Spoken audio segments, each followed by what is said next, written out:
여러분 안녕하세요. 역사 속에는 과학으로는 설명하기 힘든 신비로운 이야기들이 많이 전해져 오죠. 인간의 한계를 뛰어넘는 능력, 바로 초능력에 대한 이야기입니다. 과연 초능력은 그저 허무맹랑한 이야기일까요? 아니면 실제로 존재하는 힘일까요? 오늘은 시대를 풍미했던 놀라운 능력의 소유자들 5명의 초능력자들을 만나 그들의 이야기를 들어보고 그들의 힘이 정말 초자연적인 힘이었는지 아니면 단순한 눈속임이었는지 함께 파헤쳐 보도록 하겠습니다. 첫 번째 주인공은 20세기 초 미국에서 활동했던 에드가 케이시입니다. 그는 잠자는 예언가라는 별명으로 불렸는데요. 마치 깊은 잠에 빠진 듯 의식이 없는 상태에서 미래를 예언하고 병을 진단하는 놀라운 능력을 보여주었기 때문입니다. 케이시는 자신의 예언 능력이 신이 주신 선물이라고 믿었고 평생 동안 무려 14,000건이 넘는 예언을 남겼다고 합니다. 그의 예언은 개인의 미래부터 역사적 사건 그리고 의학적 진단까지 그야말로 다양한 분야를 아우르고 있습니다. 특히 1929년의 대공황, 제2차 세계대전 발발, 그리고 케네디 대통령의 암살까지 역사의 중요한 전환점들을 정확하게 예측하며 세상을 떠들썩하게 만들었습니다. 물론 모든 예언이 다 맞은 건 아니었지만 일부 예언이 현실로 드러났다는 사실만으로도 수많은 사람들이 그를 초능력자로 믿고 따랐습니다. 더욱 놀라운 것은 의학 지식이 전혀 없었음에도 불구하고 마치 환자의 몸을 스캔하듯 현재 상태를 정확하게 파악하고 심지어 의사도 찾지 못한 병의 원인을 밝혀내기도 했다는 것입니다. 오늘날까지도 에드가 케이시의 능력은 과학적으로 완전히 설명되지 않고 있습니다. 두 번째 주인공은 16세기 프랑스의 유명한 예언가 노스트라다무스입니다. 그는 1555년에 출판된 그의 예언서 레 프로페티스로 전 세계적으로 유명해졌습니다. 이 책에는 무려 942편의 예언시가 담겨 있는데 놀랍게도 그가 예언한 미래는 무려 1000년 뒤까지 이어진다고 합니다. 하지만 노스트라다무스의 예언은 상징과 은유로 가득 차 있어 해석이 매우 어렵기로 악명이 높습니다. 프랑스 혁명, 히틀러의 등장, 그리고 야숑 클릴런 테러까지 노스트라다무스는 그의 예언을 통해 역사의 어두운 순간들을 예견한 것으로 해석되기도 합니다. 그의 예언은 시대를 초월하여 사람들의 호기심을 자극했고 수많은 학자와 연구자들이 그의 예언을 해석하고 그 안에 숨겨진 메시지를 찾기 위해 오랜 시간 매달려 왔습니다. 물론 일부 학자들은 노스트라다무스의 예언이 단순한 우연의 일치이거나 후대에 그의 예언을 끼워 맞추어 해석한 것이라고 주장하기도 합니다.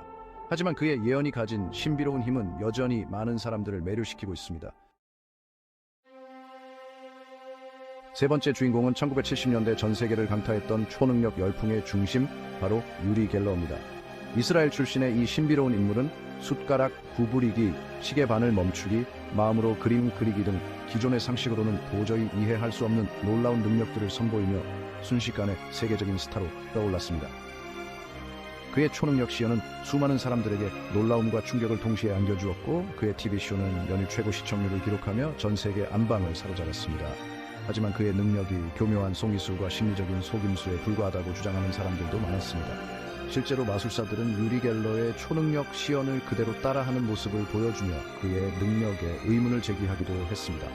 유리 갤러는 자신의 능력을 증명하기 위해 여러 과학 실험에 참여하기도 했지만 실험 결과는 논란의 여지를 남기며 명확한 결론을 내리지 못했습니다.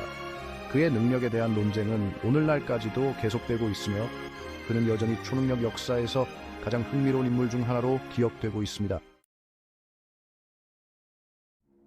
이번에는 러시아로 떠나보겠습니다. 그곳에는 기적적인 예언과 치유 능력으로 사람들을 놀라게 했던 라스푸틴이 있었습니다. 1871년 서부 시베리아 가장자리에 있는 마을인 포크로포스코에에서 태어난 그리고리 예피모비치는 예핍노비라는 술고래이자 말상인이자 도둑의 아들이었습니다. 수도원에서 그는 성경을 공부했고 그의 엄청난 기억력 덕분에 그는 자신이 이해할 수 없는 텍스트를 마음속에 간직할 수 있었지만 그것은 무지한 사람뿐만 아니라 학식 있는 사람, 나중에는 옥스퍼드에서 철학을 졸업한 차리나와도 관계를 맺는 데 도움이 되었습니다. 러시아의 신비주의자 라스푸틴은 러시아 황제 니콜라이 7세의 황태자 알렉세이의 병을 치료했다고 알려져 있으며 이로 인해 황실의 신임을 받았습니다. 라스푸틴은 예지력과 치유 능력을 통해 당시 러시아 황실과 귀족들 사이에서 큰 영향력을 행사했습니다. 그는 신비주의적 종교체계와 개인적 카리스마로 많은 추종자를 모았지만 그의 정치적 개입과 스캔들로 인해 큰 논란을 불러일으켰습니다. 20세기 초 영국 어둠 속에서 속삭이는 목소리에 귀 기울이는 사람들이 있었습니다. 그들은 바로 죽은 자의 영혼과 대화할 수 있다고 알려진 영매 헬렌 덩컨의 강령회에 모인 사람들이었습니다. 헬렌 덩컨은 영혼을 불러내어 산 자와 연결해주는 능력으로 유명했으며 그녀의 강령회에는 항상 신비로운 분위기와 함께 놀라움으로 가득했습니다. 어린 시절부터 영적인 존재들을 볼 수 있었던 헬렌 덩컨은 성장하면서 자신의 능력을 조절하고 죽은 자의 메시지를 전달하는 법을 터득했습니다. 참석자들은 사랑하는 사람의 목소리를 듣고 그들의 존재를 느끼며 눈물을 흘렸습니다. 그녀의 강령회에는 엄격한 감시에 진행되었음에도 불구하고 그녀의 능력을 의심하는 사람들은 속임수라고 비난했습니다.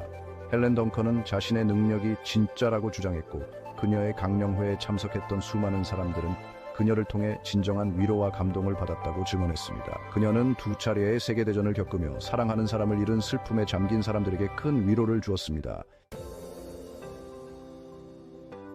오늘 우리는 시대를 풍미했던 5명의 초능력자들을 만나 그들의 놀라운 이야기를 들어봤습니다. 그들의 이야기는 수많은 논쟁과 의문을 남겼지만 동시에 인간 잠재력의 한계에 대한 궁금증을 불러일으켰습니다. 현대 과학은 이러한 초능력 현상을 증명하고자 꾸준히 연구를 진행 중입니다.